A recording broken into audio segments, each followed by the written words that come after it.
आज बाप्पाला प्रसाद काय करूया? काय करूया रे प्रसाद? हा, खोबऱ्याची बर्फी.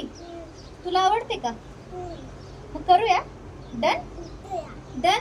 Very good. नमस्कार युट्यूबकर, सिद्धी आणि मल्हार सोबत आज काय नवीन? आज मल्हारच्या फरमाईश प्रमाणे आपण खोबऱ्याची बर्फी तयार करणार आहोत. मस्त असं ओलं खोबरं वापरून आपण ही बर्फी तयार करणार आहोत आणि ही खास मी प्रसादासाठी करणार आहे. चला तर मग कशी करायची, साहित्य आणि कृती पाहून घेऊ. इथे 2 वाटी खोबऱ्याचा किस, मी ओलं खोबरं किसून त्याचा किस करून घेतला. साधारण 1.5 वाटी साखर आहे आणि 2 ते 3 चमचे इथे मी दूध घेतले. दूध फार वापरायचं नाही. इथे एक पॅन गरम करत ठेवलाय. याच्यामध्ये मी 1 चमचाभर तूप आधीच घालून घेतलंय. आता ह्याच्यामध्ये मी हे खोबरं घालून घेतेय, खोबऱ्याचा किस. ओल्या खोबऱ्याचा किस आहे बरं का हा.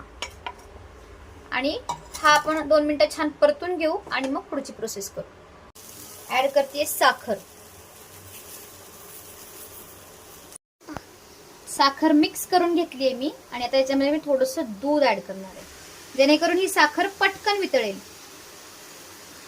आणि आता आपण हे मिश्रण छान परतून घेणार आहोत, तोपर्यंत जोपर्यंत याचा छान असा घट्टसर गोळा तयार होत नाही. तुम्ही पाहू शकता मंडळी, छान असं सारण मी जवळपास 5 मिनिटे एक सलग परतलं. त्याच्यानंतर हा घट्टसर असा गोळा तयार झाला या मिश्रणाचा. आणि आता आपण याच्या छान अशा वड्या थापून घेणार आहोत. त्यासाठी मी एका ताटाला इथे तूप लावून घेतेय आणि मग आपण या वड्या थापून घेणार आहोत. ताटाला आपण छान असं तूप लावून घेऊ सगळ्या साईडनी.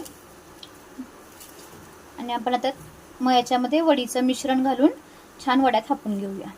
आता आपण हे मिश्रण छान ताटामध्ये काढून घेतले. माझ्या हातालाही मी थोडंसं तूप लावून घेतले, जेणेकरून भाजणार नाही. आणि आपण छान असं गरम गरमच हे वडी पसरवून घेऊ. इथे मी छानपैकी असं पातळसर हे मिश्रण छान पसरवून घेतले, थापून घेतले. आणि आता मी त्याच्या वड्या अशा कट करून ठेवतेय, जेणेकरून थंड झाल्या की त्या पटकन निघायला अतिशय सोप्या पडतील.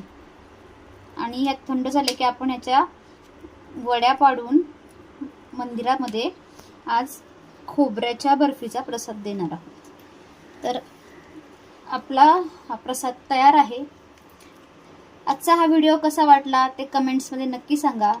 व्हिडिओ आवडला असला तर लाईक, शेअर आणि सबस्क्राईब करा. भेटूया नेक्स्ट व्हिडिओमध्ये.